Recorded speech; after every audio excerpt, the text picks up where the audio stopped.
Par sécurité, on a mis un téléphone. Ce téléphone, lorsqu'il décroche les personnes, ils sont systématiquement en contact avec le 15. Ils n'ont aucun numéro à composer. La mise en relation avec le médecin régulateur est immédiate. Après une consultation rapide, il décide soit de diriger vers un médecin ou une pharmacie, soit d'ouvrir la porte des urgences pour un examen.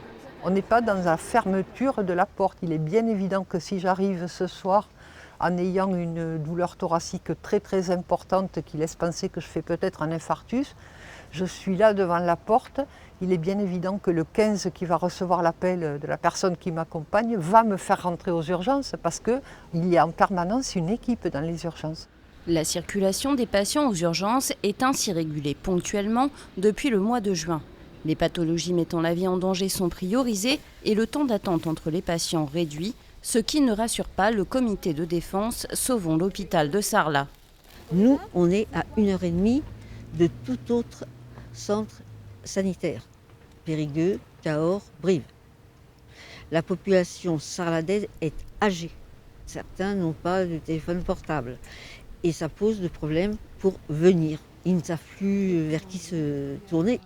Une fermeture qui divise, mais obligatoire selon la direction. Nos efforts principaux portent sur chercher des recrutements.